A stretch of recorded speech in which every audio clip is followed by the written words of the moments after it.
Have you ever wondered?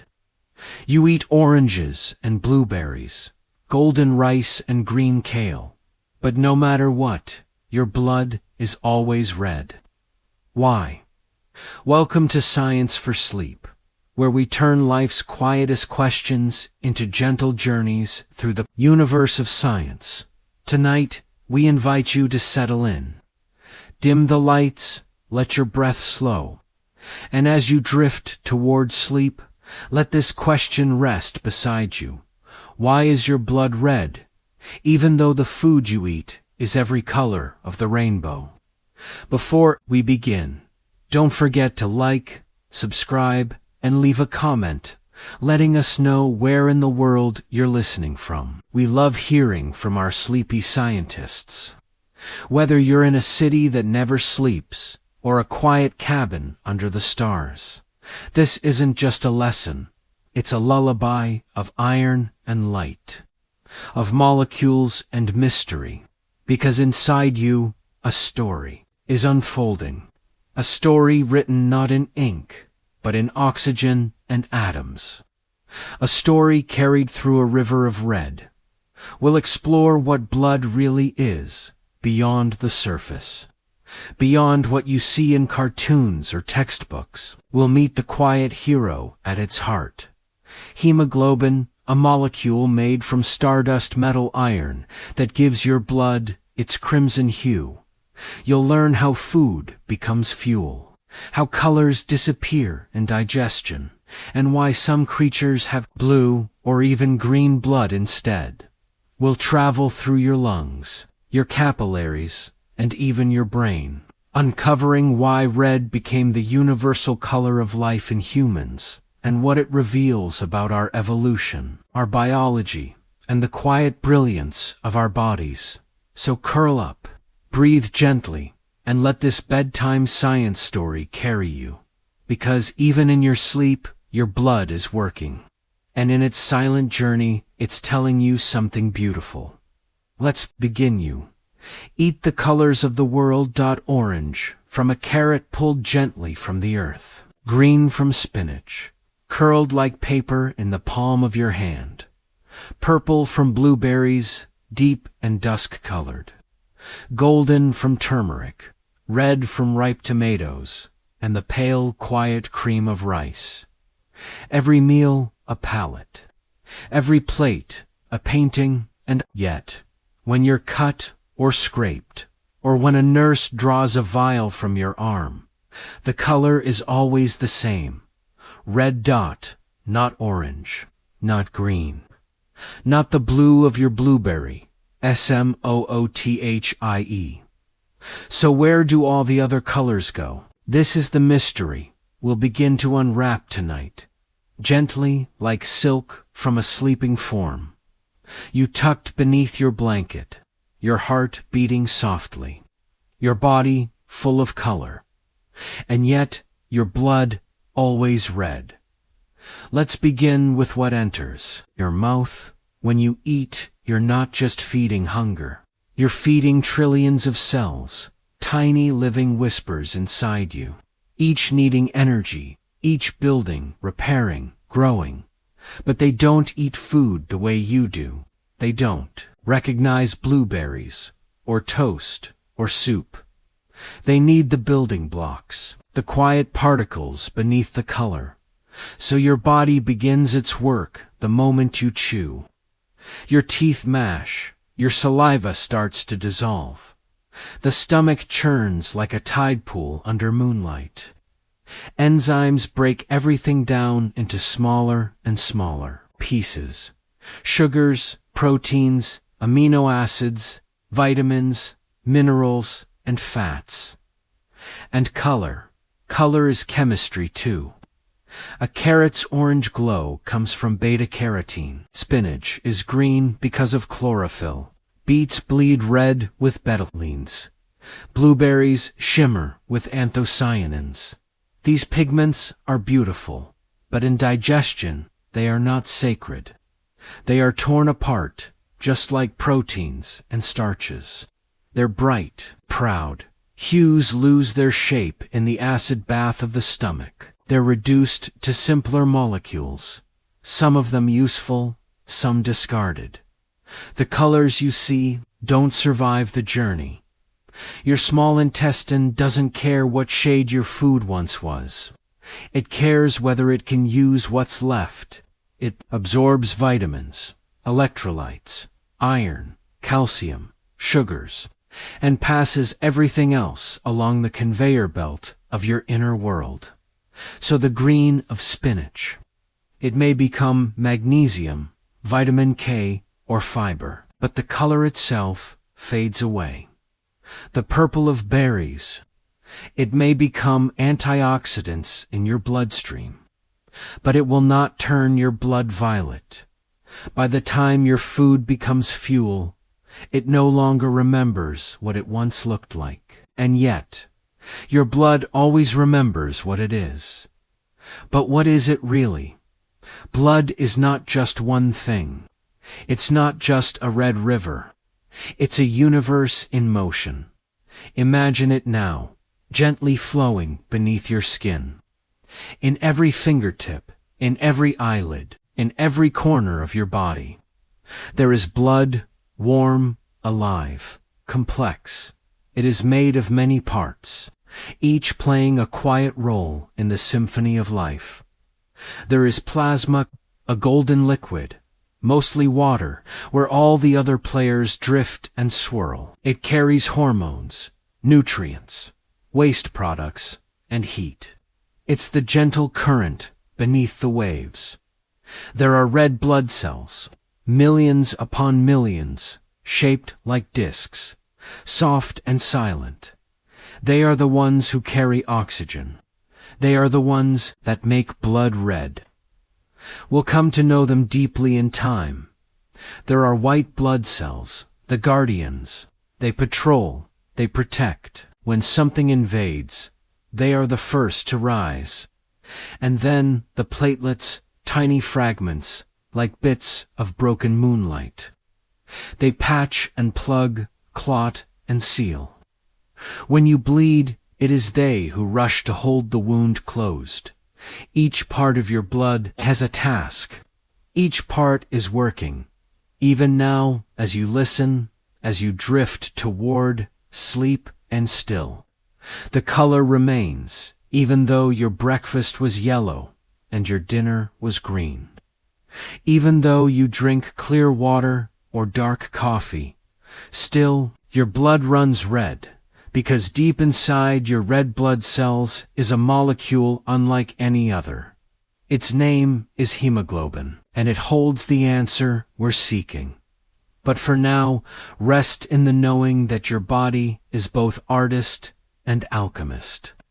It paints meals with color, then dissolves them into fuel. It takes the fire of turmeric and the frost of blueberries and transforms them into motion. Thought, heat, and breath. Color is just the surface. Life moves deeper. So as your body sleeps and your heart beats on, know this: your blood is red, not because of what you eat, but because of what you are. And tomorrow we'll look closer. We'll meet the blood itself, not just its color, but its soul. We'll walk inside the river, and in its quiet, crimson current, we'll find the next piece of the puzzle. You carry an ocean inside you, not blue like the sea, but red like sunset, flowing in silence, moment by moment, delivering life to every corner of who you are. It moves beneath your skin like a soft tide, rising and falling with your breath, carrying warmth, carrying purpose, carrying you. We often think of blood only when it escapes a paper cut, a scraped knee, a bandage slowly filling. But most of its work is invisible, internal, always happening, always moving. So let's slow down now and look at it. Gently, curiously, this river within you. Blood is not just red stuff. It is a delicate mixture of elements, a living suspension, like stars in a galaxy, Roughly half of your blood is plasma, a clear golden liquid that flows like melted sunlight. It carries everything: hormones, whispering messages between organs; glucose, feeding cells with sweet, quiet energy; electrolytes, keeping balance in every heartbeat. It's 90% water, drawn from what you drink. But inside, it is memory, motion, and message. Floating in this gentle current are the solid parts, each with a role, each essential first. The red blood cells, small soft discs, concave-like bowls. They do not have a nucleus. They carry no ego, no voice, but they carry breath. They hold hemoglobin, the iron-rich molecule that binds to oxygen. They are the ones that paint your blood red. Without them, your muscles would starve, your brain would dim, your body would slow into silence. You have about 25 trillion of them flowing through you like petals in a stream, replacing themselves every 120 days. Born in bone, dying in the spleen, but while they live, they give. Then come the white blood cells, fewer in number, but fierce in purpose. They are your protectors. When something invades a virus, a bacterium, a mistake, they rise to fight, to clean, to remember. Some engulf invaders whole, others signal reinforcements. They learn, adapt, evolve. They form your immune memory, so you don't fight the same battle twice. Next, the platelets' tiny, irregular fragments. But when bleeding begins, they act like artists with urgency. They rush to the wound, weave a net, form a clot, seal the breach. Without them, a paper cut could become a river. All these elements, plasma, red cells, white cells, platelets, live together in harmony, flowing through arteries, veins, and capillaries, like a city in motion. They communicate without words, balance without effort, and serve you in silence. But still, we return to the question: why red? Red because of one single molecule, a protein folded like origami, held in the heart of every red blood cell. Its name, soft on the tongue, is hemoglobin.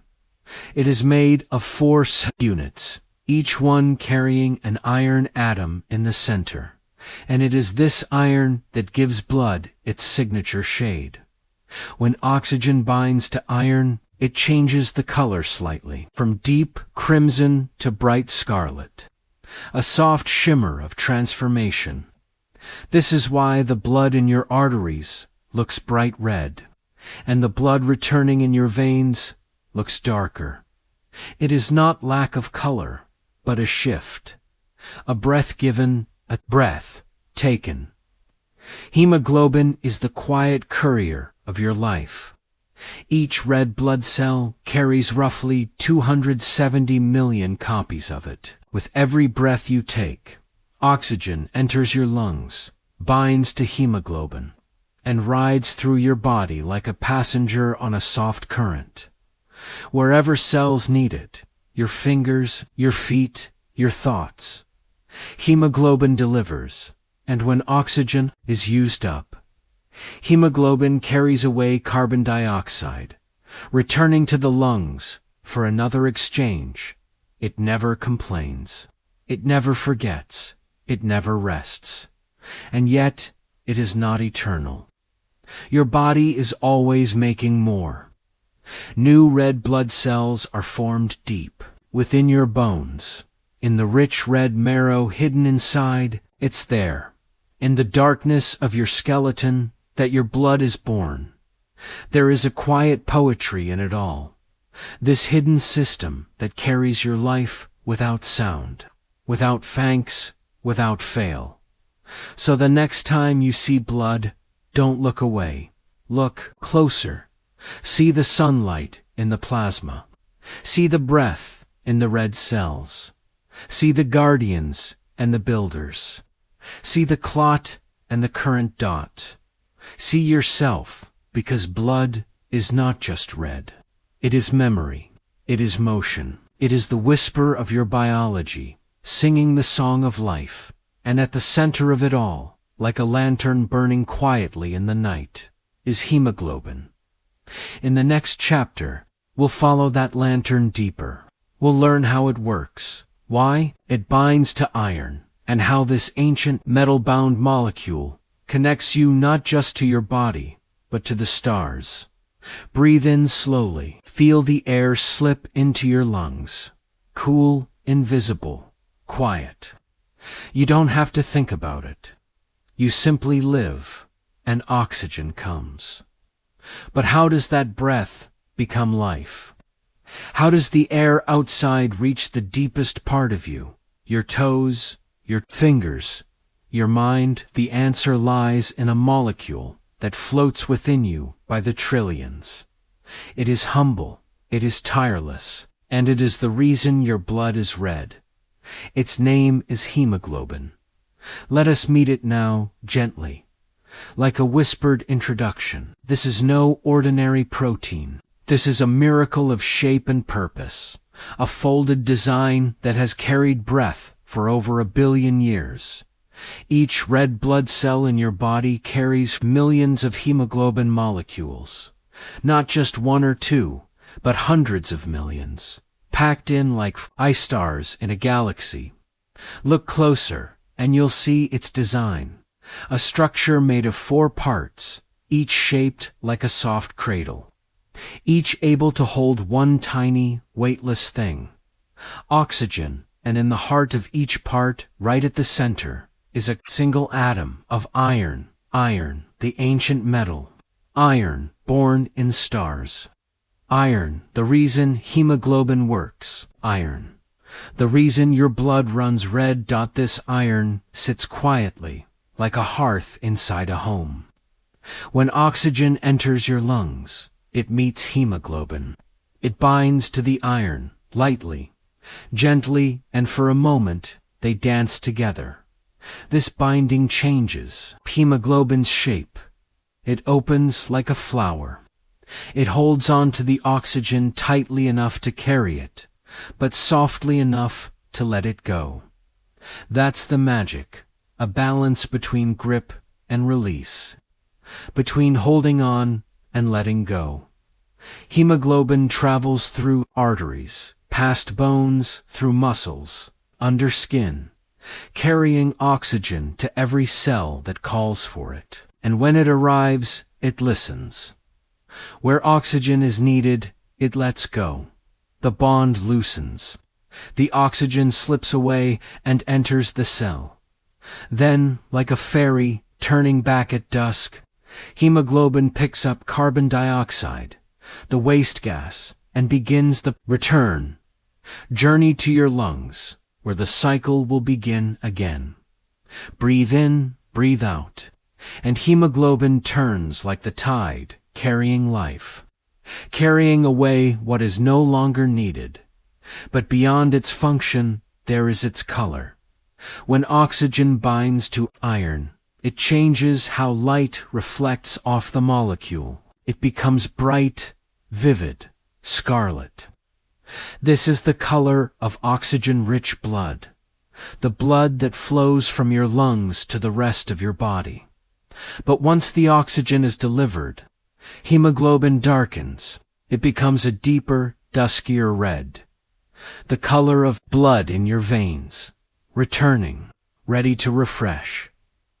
That's why blood drawn from a vein looks darker, and why blood from a fresh cut looks bright. It is not 2 different kinds of blood, just 2 different moments in the breath cycle.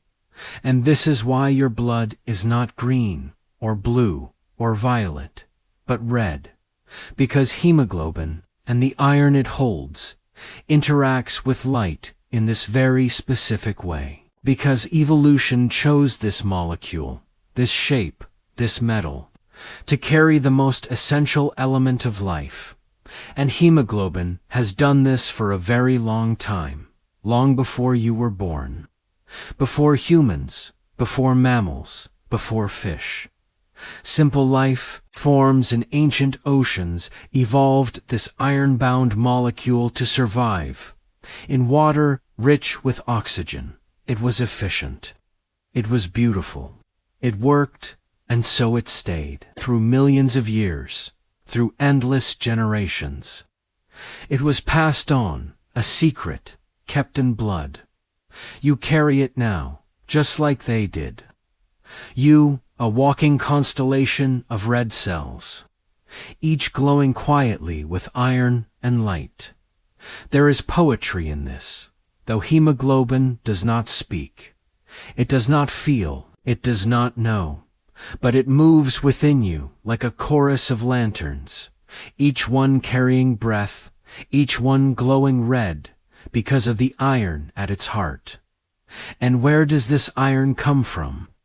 From food, yes, from spinach and beans, from meat and lentils, from grains and greens, but further back from the earth, and further still from the stars.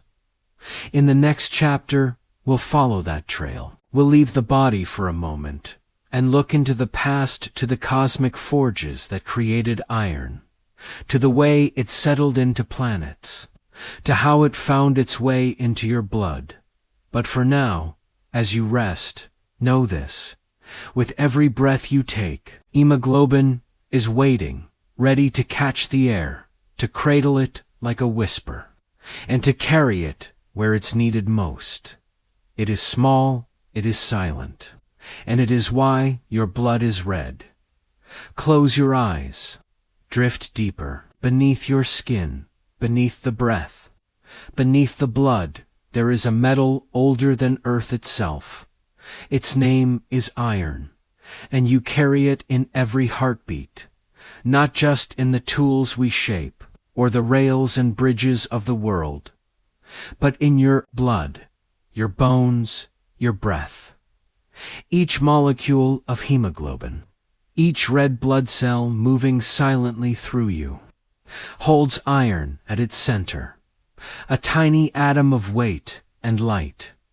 But where did that iron come from? To answer that, we must look beyond your body, beyond Earth, beyond time. We begin with stars. Billions of years ago, before our sun was born, the universe was filled with young, burning giants, massive stars, hot and fast, living briefly, dying, violently dot, in their cores, under unimaginable pressure. These stars forged elements. Hydrogen became helium. Helium became carbon. Carbon became oxygen. And in their final moments, when the star could no longer hold its own weight, it collapsed. And then it exploded. A supernova in that final brilliant outburst. A new alchemy took place.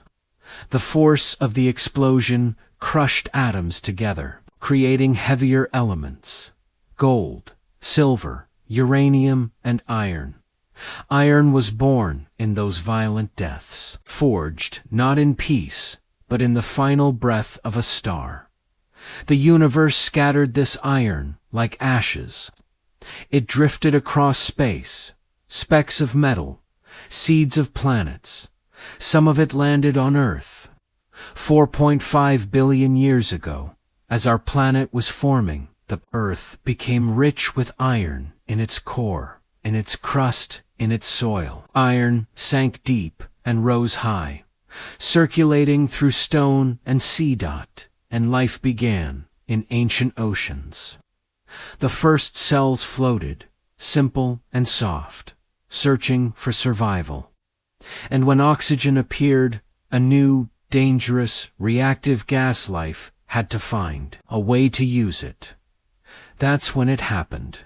A molecular partnership. A quiet agreement. Iron, with its special ability to bind oxygen, became the chosen metal, and from that moment, iron entered life. It became part of ancient proteins, including the ancestor of hemoglobin. Cells that used iron to carry oxygen became stronger, faster, more efficient. They thrived. They passed on their secret, and life, slowly, steadily, turned red dot. Today, your body continues that story. Every red blood cell you make needs iron. Without it, the cell cannot carry oxygen. Without it, your breath cannot reach your muscles. Without it, fatigue settles in like a fog. Asterisk, your body does not make iron. It must be gathered, so each day. Through food, you take in what the stars gave long ago. You eat spinach, lentils, tofu, liver. You drink from iron-rich waters. You absorb it from grains, from greens, from beans. In your stomach, acid helps release it. In your small intestine, it is carefully absorbed. Not too much, not too little. Just enough. It binds to a protein called transferrin and travels through your blood until it reaches the bone marrow, the quiet factory inside your skeleton.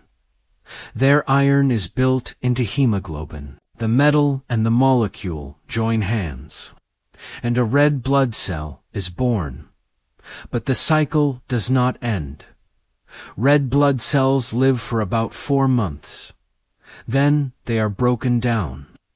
Their hemoglobin is dismantled, and the iron is recycled. Your body is careful with iron. It doesn't waste what came from the stars. Over and over, iron is passed down from one cell to the next, from one breath to another, a quiet inheritance, a secret shared between your organs, between you and the cosmos. Sometimes you lose iron through bleeding, through sweat, through the shedding of skin and time, and so you replenish through food, through care, through connection to the earth beneath you, and all the while the iron in your blood remembers the stars. It carries a story that began long before your first breath, a story written in the heart of a dying sun, now flowing softly through the veins of a living body. So when you feel your pulse in your wrist, your neck, your chest, you are feeling the movement of ancient metal, set in motion billions of years ago. You are a constellation in motion, a symphony of star-born matter, a vessel carrying the fire of galaxies and the hush of cells. And all of this, all of it, is the reason your blood runs red. Not because of paint, or food, or magic, but because of iron, because of light, because of death and life and time. Next, we'll explore something curious, a common myth, one you've likely heard all your life, that blood is blue inside your body. Is it? Let's find out together. You've heard it before, that your blood is blue until it touches the air, that it flows beneath your skin like a silent river of sapphire, only turning red when it leaves the body.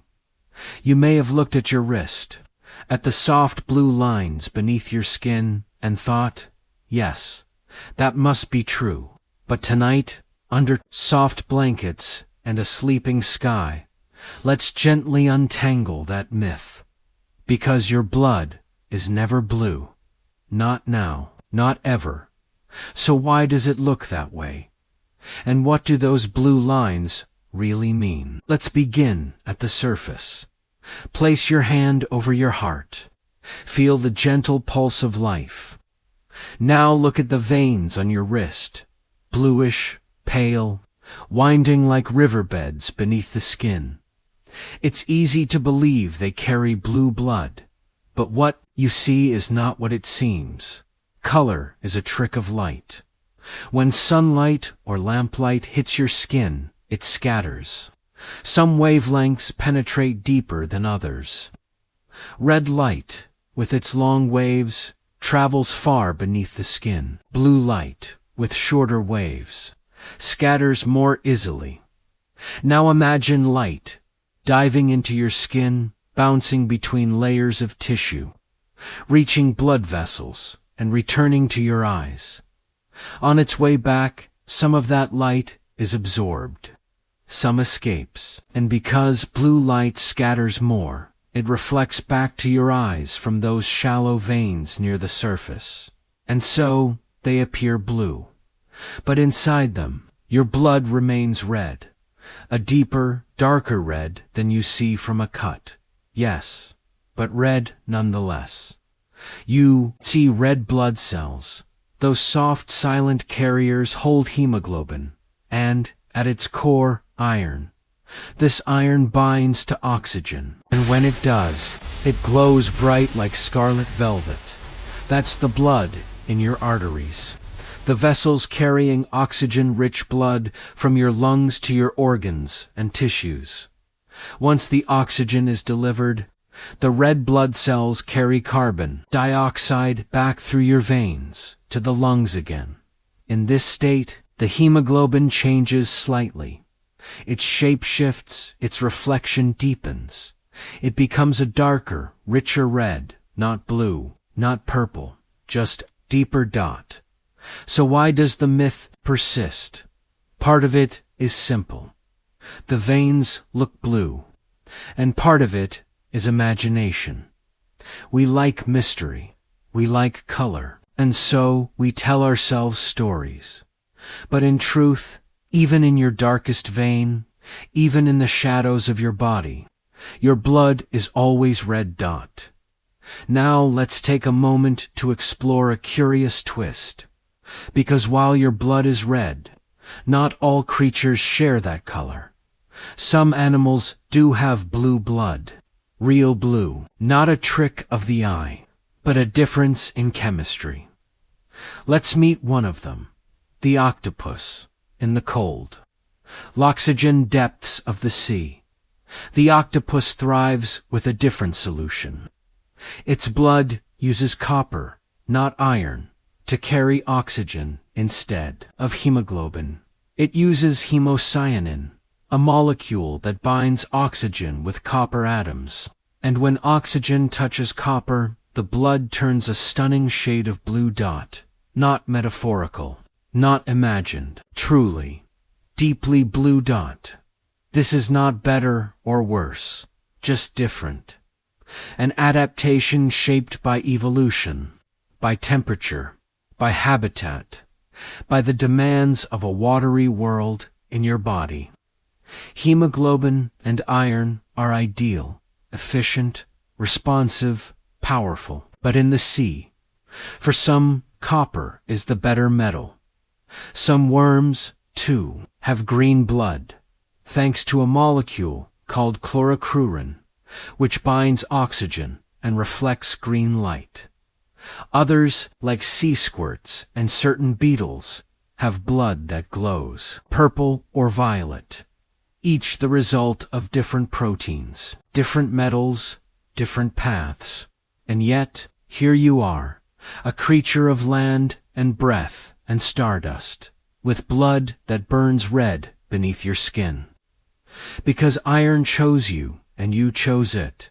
So when you look at your wrist again, at those soft blue lines, remember, it's not the blood that is blue, it's the light telling a story on your skin, a story of scattering, a story of perception, a story of layers. Your blood, flowing now as you sleep, is as red as a setting sun, as red as iron's kiss upon oxygen's cheek. Whether in arteries, bright with breath, or in veins returning in silence, it remains red. The color may shift with light, with life, with distance. But at its core, it is the same.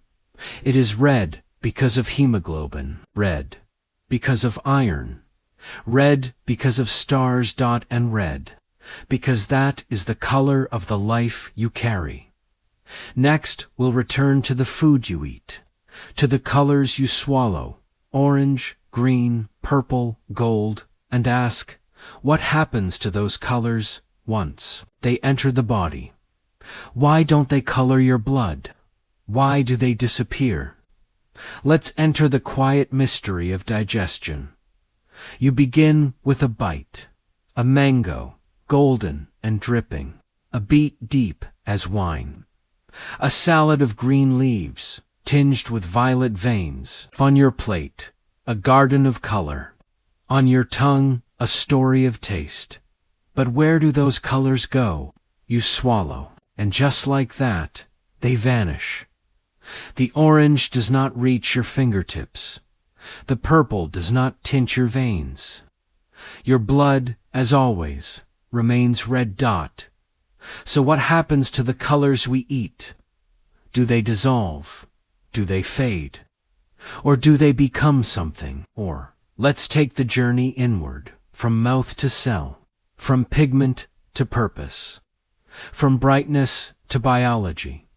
It begins with digestion. That ancient, silent ritual that transforms what is outside of you into what becomes you in your mouth. Teeth break food into pieces. Saliva moistens, enzymes awaken. The tongue moves slowly, pushing the bite into the tunnel of your throat. From there, your food travels into the stomach, a muscular pouch that churns and bathes each bite in acid and enzymes. Here, the colors begin to unravel: the vibrant orange of beta-carotene, the deep purple of the rich green of chlorophyll, all begin to break apart. These molecules, so proud in plants, so bold on your plate, are delicate in the body's chemistry. The stomach does not preserve color. It opens the pigments like letters, reads what it needs, and discards the rest. The food then moves into the small intestine, where most absorption happens. Here, the body sifts through the broken pieces, pulling in nutrients, vitamins, minerals, but color. Color is not a nutrient. It is a side effect, a signature of certain molecules. Some pigments carry healthful properties. They may act as antioxidants, neutralizing damage, supporting cells. Others pass through untouched, their color faded, their form forgotten. Take chlorophyll, the green pigment in plants. It helps leaves catch sunlight. But in your gut, it is broken down before it can enter the blood. Anthocyanins, from blueberries and purple cabbage. Some are absorbed, but only in trace amounts, and their color does not remain. Carotenoids, like beta-carotene from carrots, are converted into vitamin A, a crucial nutrient for your eyes and immune system. But again, the orange is gone. What's left is invisible function. So you see, the colors of your food are not preserved as paint, but transformed as purpose. They do not flow through your veins. They become fuel, information, instructions. The body is not a canvas, but a system. It breaks things down into the smallest, most usable parts. Atoms, ions, molecules, none of them with color. Just quiet energy, and all the while your cells are waiting. Not for color, but for what color hides. For proteins to rebuild tissues, for fats to line nerves, for sugars to burn in mitochondria, for iron to build hemoglobin. Every meal you eat is sorted into pieces, each piece either used or released, and the pigments, the visible world, are often the first to vanish. There's beauty in that, isn't there? That what you see on your plate is not what matters most. That color is only an introduction, a soft invitation to the deeper work within. And this is why your blood is not green from spinach, nor redder from strawberries, nor golden from curry. Because color is burned away in the fire of digestion. Because what matters is not how food looks, but how it lives again inside you. Even taste disappears. That lemon on your tongue, sharp and bright, loses all sensation once swallowed. No sourness reaches your bloodstream. No sweetness touches your cells. Taste is a moment. Function is the journey. What remains is invisible, but powerful. Molecules reborn as memory, as strength, as healing, as thought. You do not feel this transformation. You do not hear it, smell it, see it. It happens in silence, in the dark, in the warmth, in the spaces between cells. Digestion is not loud. It does not glow. But without it, there would be no energy to lift your hand, to form a thought, to dream. And so the colors you eat, they don't decorate your blood. They disappear, so something more important can appear.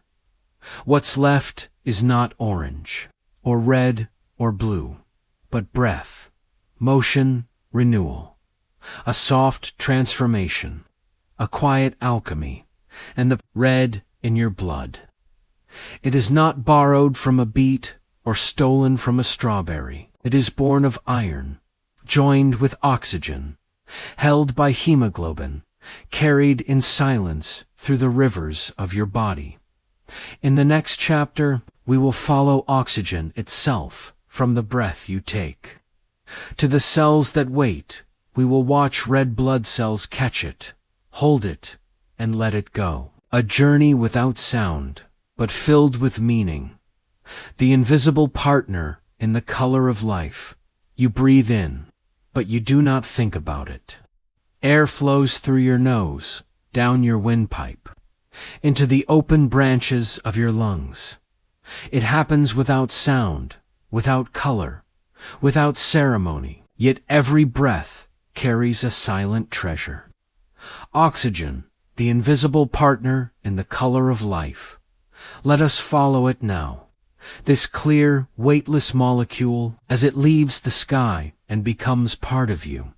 The air around you is a mix, mostly nitrogen, a little carbon dioxide, a trace of argon, but it is the oxygen, just 21%, that your body reaches for. It enters your lungs, where tiny air sacs, called alveoli, wait like soft balloons. Their walls are thinner than a sheet of paper, and pressed against each one is a capillary, a fragile river of blood. Here, oxygen makes its leap. It crosses the membrane, as if stepping from one world to another, and waiting for it is hemoglobin. Each red blood cell is filled with this molecule. For iron atoms, held in a perfect fold of protein. Each iron atom holds out a hand and takes the oxygen gently. No explosion, no noise, just a quiet bond, a meeting of necessity and grace. This is where color begins. When oxygen binds to iron, the structure of hemoglobin changes. Light hits it differently, and suddenly the blood glows bright red, not because of heat or movement, but because of oxygen's arrival. It is a soft transformation, like morning light touching a mountain. Now, the oxygen-rich red blood cells are carried away from the lungs. They flow through arteries, pushed gently by your heartbeat, moving like a tide through the channels of your body. They do not drift. Randomly, they are guided to every cell that waits in need. A brain cell, a skin cell, a muscle fiber. All of them cry out silently for oxygen, and when the red cell arrives, it lets go. The oxygen is released, crossing another thin membrane into the hungry cell beyond. Their oxygen is not stored. It is burned, not with flame, but in a tiny furnace called the mitochondrion, the powerhouse of the cell. Here, oxygen meets nutrients from food. The two dance together, and in that union they create energy, ATP, the molecule of motion and life. This is how you move, how you think, how you heal. And when the oxygen is gone, the red blood cell, DARK, ends. It is still red, but now deeper, a richer, bluer shade of crimson. This is the color we see in veins, not truly blue, but dimmed by the absence of oxygen. The cell returns, carrying carbon dioxide, and the loop begins again. Inhale, exhale. Oxygen enters. Carbon dioxide leaves, over and over, in quiet repetition. This cycle happens millions of times a day, in trillions of cells, all across your body, and still you do not feel it. You do not hear oxygen arrive, or notice its partying. You do not see its color shift in real time, but it is there, with every breath, every blink, every dream. This invisible partner gives life its rhythm, and it is the reason your blood is red when it is full of promise, and darker when it has given its gift. You might wonder if oxygen is colorless. Why does it create such change? The answer lies in chemistry, in the subtle way that iron's electrons shift when oxygen arrives. It is like a mirror being polished. Light reflects more clearly, red emerges more boldly. So oxygen, though unseen, paints your bloodstream with its presence and the beauty of it. It asks nothing in return, no spotlight, no credit. It simply moves, gives, and disappears. It is the breath between thoughts, the silence between heartbeats, the thread that holds you in the fabric of life. And though we cannot see it, oxygen shapes us. Not just physically, but poetically. Because what else, but something invisible, could hold so much meaning? We do not need to see it, to trust it. We do not need to hear it, to feel its gift. Oxygen is present without weight. It is motion without noise. It is color without pigment. As you rest tonight, your lungs will rise and fall. Unnoticed, your blood will brighten and dim, quietly, and oxygen will continue its dance, in, out, in again, a rhythm as old as breathing itself. And in the next chapter, we'll travel deeper into the tiniest vessels in your body, where red blood cells squeeze through narrow spaces to deliver their invisible gift. The capillaries' delicate highways of life, a ballet you never knew you were dancing. They are too small to see, so thin they are almost not there. Capillaries, the tiniest blood vessels in your body, and yet they are where everything happens. This is the place where oxygen changes hands, where nutrients find their homes, where the story of blood finds its meaning. Let us go there now, not rushing, but gliding. With the slow rhythm of your breath, picture your bloodstream as a great river system. The heart is the central pump, sending red blood through thick, wide arteries. Those arteries branch into smaller and smaller vessels, like the limbs of a tree that divide and divide again until they end in leaf vein.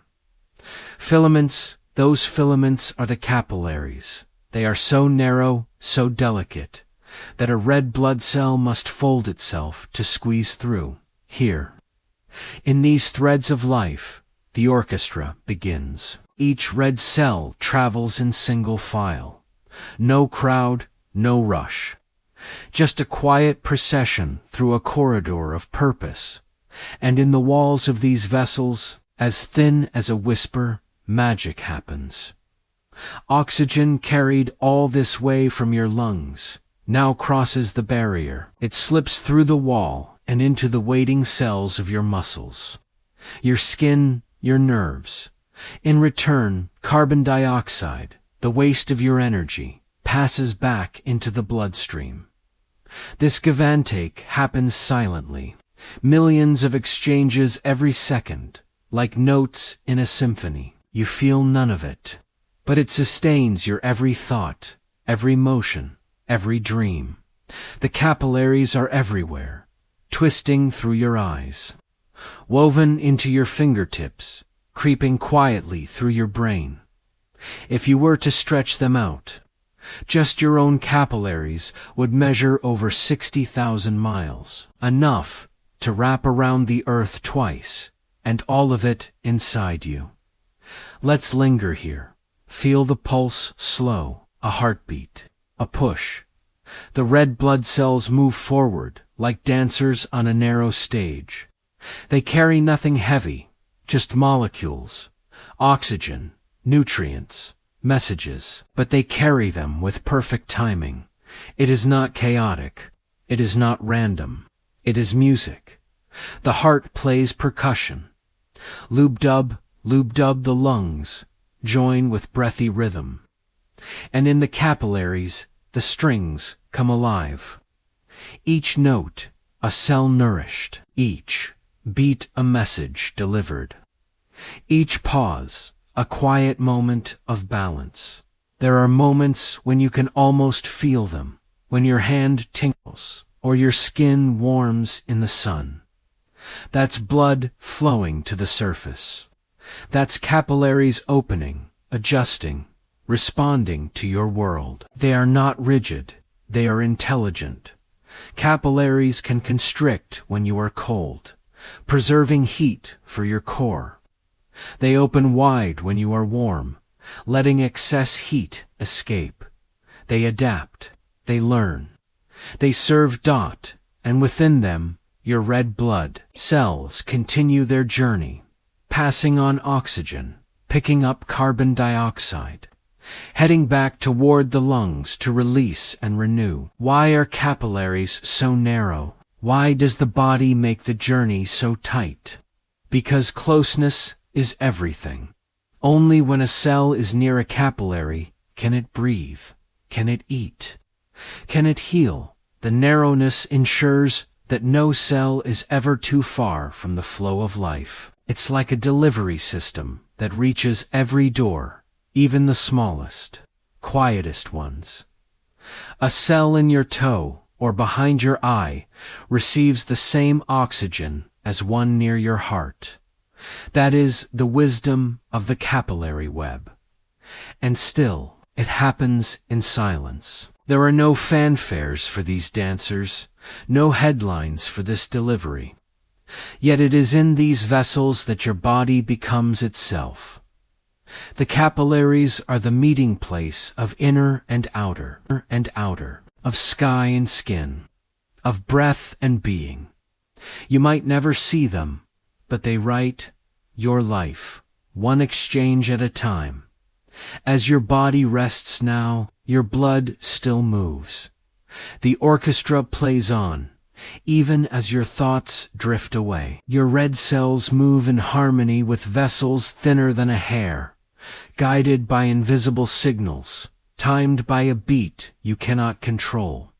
A capillary symphony, written in silence, composed in life, and when you dream, the oxygen you took in hours ago is still finding its way to cells that need it. Even in sleep, the red tide flows. Even in sleep, the capillaries sing in the next chapter. We rise gently from this microscopic world and journey toward a higher place. Your brain there, blood becomes more than a carrier. It becomes a guardian of your thoughts, your memories, your imagination. Let us go there together, but not yet. Let the music play a little longer. Let the red river hum in peace. Let your breath deepen and your eyes grow heavy. The symphony continues, even in the quiet. Your brain is a mystery, but it's not silent. Even in sleep, It sparkles with gentle sparks, pulses of thought drifting like clouds across a starry sky. And behind every thought, every dream, every sigh is blood, not loud, not rushing, but flowing steadily through the quiet corridors of your mind. Let's go there now, to the place where red becomes thought, and oxygen becomes imagination. Your brain makes up only about 2% of your body weight, but it uses nearly 20% of your oxygen. A hungry dreamer, always asking for more. Every second, your brain demands a steady stream of fuel, glucose for energy, oxygen to breathe. Not through lungs, but through blood. Blood doesn't just nourish muscles or heal wounds. It keeps your thoughts alive, your memories stable, your emotions balanced, and that means even your personality has a color. Red dot, close your eyes for a moment. Imagine a forest of neurons, each one a tiny tree, branching, glowing, reaching out to touch the next dot between them. Electricity flickers. Chemical messengers pass, and messages leap from thought to action, from memory to memory. But all of this depends on what moves between the trees, and that is blood. Tiny capillaries lace themselves like silver threads through the gray matter. They slip between neuron and neuron, delivering breath and carrying away the dust of thought. Oxygen in, carbon dioxide out, like the tide of consciousness. But here in the brain, blood can't move just anywhere. The mind is precious and delicate. It needs protection, so evolution built a wall, not of bricks, but of cells. It's called the blood-brain barrier, a guardian, a gatekeeper, allowing only what's needed, blocking what could harm. This barrier is why some medicines don't work on the brain. It's why some infections never reach your thoughts. It's why your brain can float in a sea of red and still remain clear. Your neurons are not flooded, they are gently watered. Let's float through one of these vessels now. A small capillary, winding its way through the folds of the cortex. Each twist of its path, a turn in thought.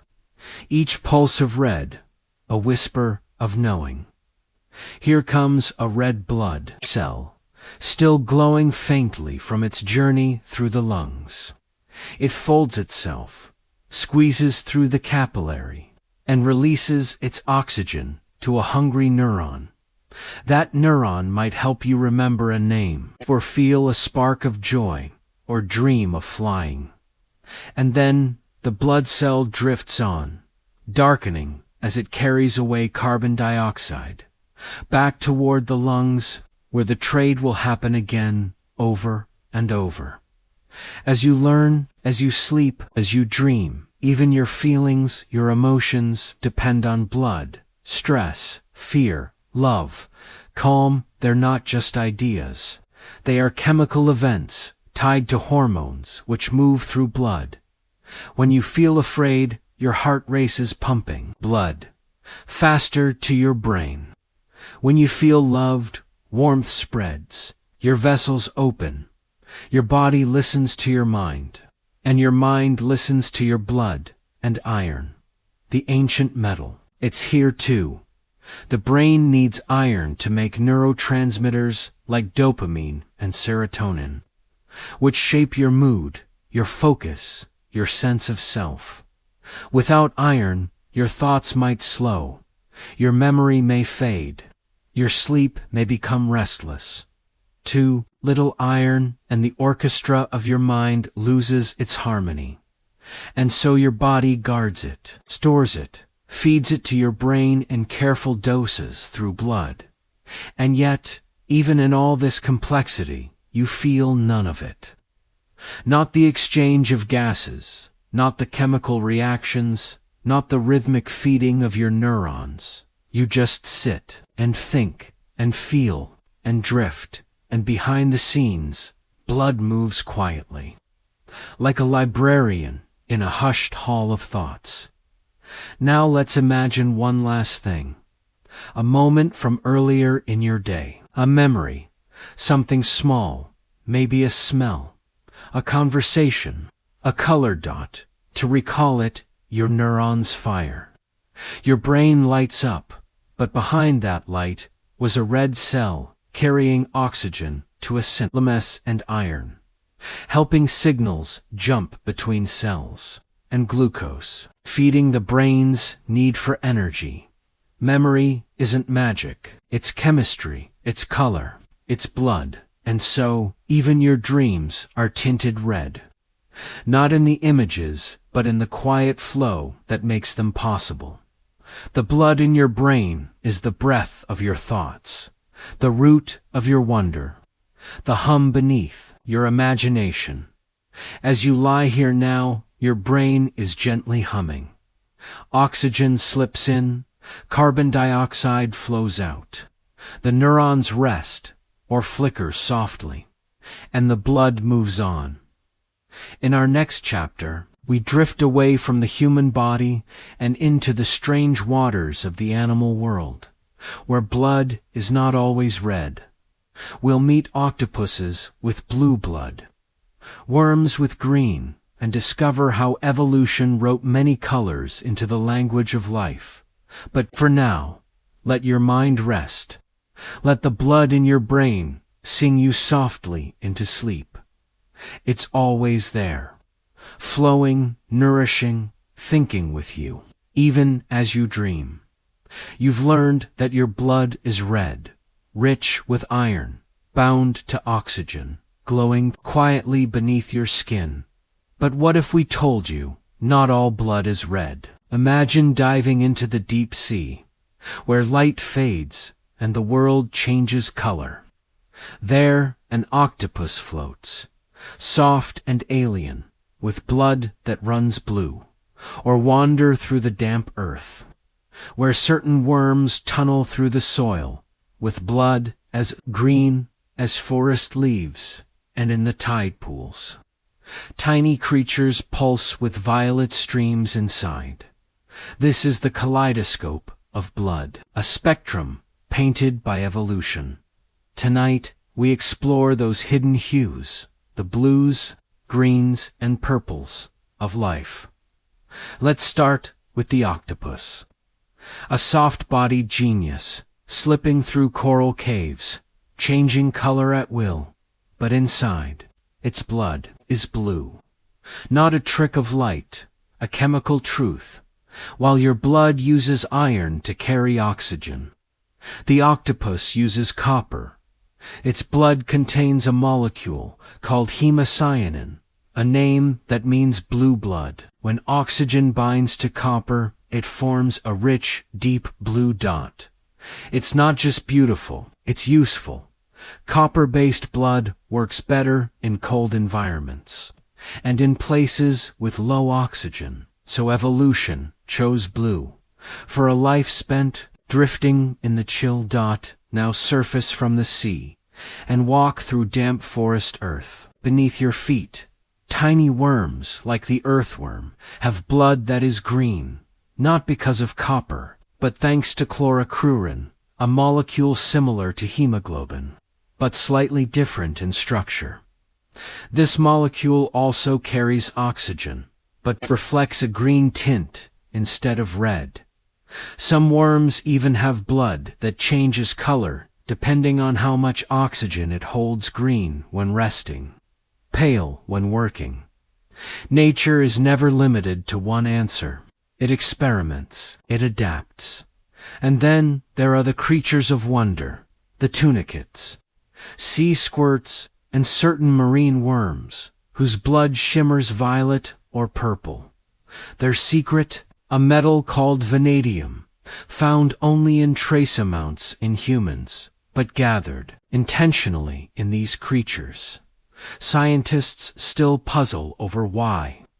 Vanadium may not carry oxygen, but perhaps it helps in defense. or plays a mysterious metabolic role. Whatever the reason, their blood pulses with purple mystery. Why does all this variation exist? Why isn't all blood the same? The answer lies in the needs of each species' environment. Blood evolved not just to carry oxygen, but to do so efficiently in different temperatures, depths, and chemical conditions. For humans, iron worked best for deep-sea mollusks, copper for marine invertebrates. Sometimes iron, sometimes green pigments, sometimes something else entirely. Evolution didn't pick a favorite color, it picked survival. Now, let's return to the surface. To humans again, asterisk. Our blood is red, yes, but it's not the only color of life. And if you've ever felt alien in your own skin, remember, even blood wears many faces across the tree of life. And yet, there is something poetic about the way each species carries its essence. The octopus, thinking in fluid motion, has blood that glows like moonlight in the deep. The worm, patient and hidden, moves with the green of earth and growth. The sea squirt, ancient and strange, carries a royal purple as if its blood remembers tides from before time. Even insects have blood, though it's not like ours. Their hemolymph isn't always red, and it doesn't carry oxygen in the way ours does. But it nourishes, it heals, it supports wings that fly and legs that leap. Even where there is no red, there is still life. So what do these colors teach us? That life doesn't need to follow one path. That there are many ways to breathe, many ways to thrive, many ways to flow, many ways to flow. Red is not a rule. It's a story, one among many. And in that story, iron became our star, a gift from ancient stars themselves, formed in the hearts of supernova, scattered across space, gathered into the soil, drawn into plants, eaten by you iron, again and again, binding oxygen, coloring your blood red. But in another world, a different metal might have told your story. Let's imagine now if humans had evolved like octopuses, with copper-based blood, would we see each other differently? Would love be colored blue? Would poetry speak of veins like sapphire rivers? Or if we had green blood, would envy even exist? Color, after all, is meaning, and blood is memory. So as you lie here tonight, and your blood moves through you in steady crimson tides, remember, it could have been blue, or green, or purple, but it is red, because of iron, because of breath, because of stars. In the next chapter, we return to the ancient seas, where blood first began. We trace the moment when red took root, when hemoglobin first glowed in the dark currents of life. We'll explore why.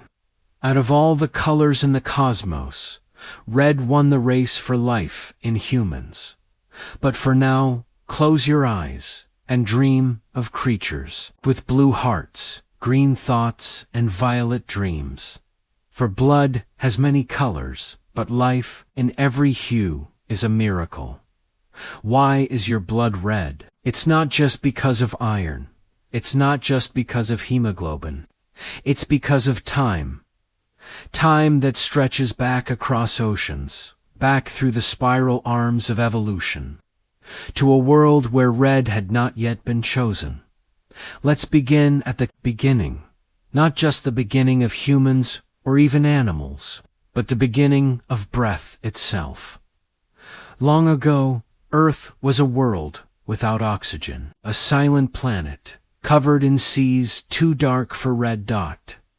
Then came the cyanobacteria, tiny blue-green microbes that bathed the oceans in oxygen. One bubble at a time, they changed everything. With oxygen in the water, a new form of life could rise. Life that needed to move, to carry this new air within. And so, cells began to evolve ways to transport oxygen from where it was found to where it was needed.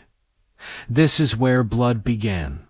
Not as red, not yet, but as possibility. In the ancient sea, some creatures tried copper, like the ancestors of octopuses and spiders. Others experimented with pigments that shimmered green or violet. But one group, small and soft, chose iron. Their bodies began to build a molecule that would change everything. Hemoglobin, it was a perfect match. Iron binds with oxygen tightly, but not too tightly, allowing oxygen to be picked up in the lungs and dropped off where it's needed. It was simple, elegant, efficient, and when iron binds with oxygen, it glows red. This was not just function, it was beauty. Red became more than a color, it became a signal, a rhythm, a code written in the bloodstream of life. Creatures with hemoglobin could grow larger, move faster, venture further from water, and over time they ruled the land. Hemoglobin spread from fish to frogs, from reptiles to birds, from mammals to you. That's why your blood is red, because it worked, because millions of years ago, red made sense. But there's more to this story than just survival. There's meaning to Dot, because red didn't stay hidden inside. It rose to the surface. Wounds bled. Red blushes flushed the cheeks. Lips bloomed crimson. Hearts were drawn as red shapes in the stories we told each other. Red became the color of emotion. Even in nature, red is a message, a warning on the wings of a butterfly, the bloom of ripeness in fruit, the flush of mating colors in birds. Red says, "Look at me, be careful, I'm alive." And perhaps that's why red stayed. Not just for oxygen, but for communication. Now look inward. Your blood is red, not only because of evolution, but because of history. Your ancestors carried this same red through battle, through birth, through cold nights and warm fires. Their blood sang the same molecular song. Each heartbeat was a whisper down the line that led to you. Every breath they took, you echo now. So why red? Why not blue or green or gold? Because red worked. Because it said, "Here I am." Because it told a story of strength, of flow, of life. And so it stayed. And now, when you cut your finger or feel your pulse, you're seeing ancient choices still flowing through your body. But the poetry doesn't stop with science. Red is the color of love, of anger, of passion, of hearts drawn in ink and lights strung across holidays. We feel red dot. It's in our myths, our symbols, our warnings, our celebrations. The color of blood became the color of meaning. Even in space, red holds power. Red stars burn cool and long. Red shifts mark distant galaxies. The universe itself stretches into red as it expands. Red is the mark of motion, of change, of life. So tonight, as you lie still, while your blood moves with quiet certainty, remember, it is red not just because of iron, but because of 1 billion years of choices. Because the world once changed when oxygen was born. Because one tiny protein found a way to carry breath through a body. That is why you are here. That is why your blood glows red beneath your skin in the final chapter. We'll return to you, not the history, not the science, but the feeling. We'll reflect on the poetry of this color moving through you every moment, not just to keep you alive, but to remind you you are made of stars. You are built for breath. You carry the color of life itself. Sleep softly now. Red is flowing, and it's been flowing forever. Close your eyes now. Feel the hush, somewhere deep inside, beneath your skin and breath. A quiet river flows. It carries warmth to your fingers, softness to your thoughts, and oxygen to the farthest corners of your dreaming mind. That river is your blood, and tonight we let it speak, not in words, but in color, not in sound, but in rhythm. This isn't just science anymore. It's something softer, something sacred, because every drop of blood in you is a whisper from your ancestors, a lullaby written in red. This color inside you, it's not the red of fire or flags. It's not the red of rage or danger. It's the red of life, slow and steady, like the heartbeat of the earth itself. It pulses gently, not to shout, but to remind you, you are here. You are alive. Think of all the things your blood has carried today. A breath from morning, a sip of tea, the sweetness of fruit, the oxygen from a late afternoon walk. It has swept them up quietly and ferried them across the river of you. Red blood cells, shaped like tiny boats, drifting down capillary streams with no paddle, no map, just purpose. And they do this without thanks, without sleep, without ever stopping. Your heart beats over and over, each thump a soft percussion in the body's symphony. And all the while, your blood listens. It listens for the silence of oxygen. It listens for the needs of your muscles, your brain, your memories, your rest. And it answers in red dot. Science tells us the facts. Iron gives blood its color. Hemoglobin carries the breath. Cells work tirelessly beneath the skin. But there's more. There's the poetry of it. Because red is not just a result. It's a message. Look at the way red appears in your life. The flush of cheeks when you laugh. The pink in lips when you speak soft words. The warmth in your chest when you hug someone you love. All of these are stories written in blood. Moments where biology becomes emotion, where function becomes feeling.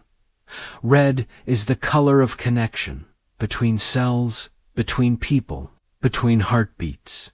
When you were born, you arrived in a burst of red warmth. Your very first breath was caught and carried by blood. When you sleep now, your blood keeps moving, tucking in every cell, rocking your body gently into rest. Even as you dream, your blood dreams too, of journeys, of movement, of light. And the most beautiful part, your blood knows you intimately. Faithfully, it knows how fast your heart beats when you're nervous. It knows what nutrients your brain craves when you think. It knows the soft balance between sleep and wake, between calm and effort. You may not feel it, but it's there always, delivering, healing, remembering. In ancient myths, red was sacred, the color of the sun, the mark of protection, the dye of kings and queens. In dreams, it is a thread, in paintings, a flame, in poetry, a pulse, and now, in you, it is all of those things at once. You see, this journey we've taken from your food to your veins, from your lungs to the stars, has always been one story. The story of how you glow from the inside, of how a metal from ancient supernova found its way into your blood, how it learned to hold hands with oxygen, how it painted you from within. It is the story of being human, of being alive. So the next time you see red, pause. Remember the warmth in your chest, the quiet ferry boats sailing through your veins, the iron songs beneath your skin. Remember that your blood is more than biology. It's a reminder, a red thread binding the galaxies to your fingertips, the past to your present, the breath to the body. And here, at the end of this bedtime journey, know this: you are not just filled with blood, you are filled with meaning. You are a glowing constellation of cells and dreams, of iron and memory, of evolution and wonder. Let yourself rest now.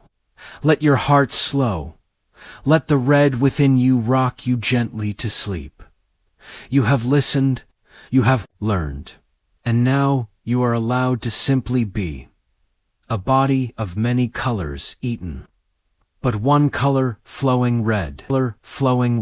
Soft, steady, alive. Let the quiet settle around you now.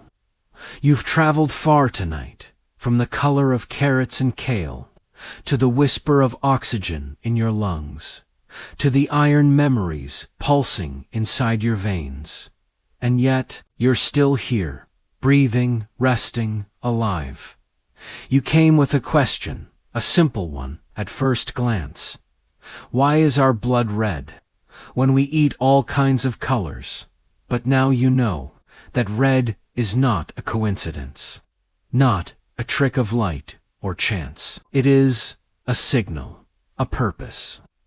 A song written in iron. Red is the color of connection, of movement, of breath. A color carried in silence by your cells every moment of your life. Everything you ate today, blueberries, rice, spinach, chocolate, was broken down, its colors stripped in the secret chambers of your gut. What remained was nourishment, sent into your bloodstream not to paint it, but to fuel it, and your blood, unchanging in hue, steady in flow, took up its quiet role as courier of life, all because of a molecule called hemoglobin, built around an atom of iron, a gift from the stars, designed to hold hands with oxygen and let go at just the right moment. Tonight, you've seen how red is more than color. It is your body's signature, a message from deep time, written in stardust and breath.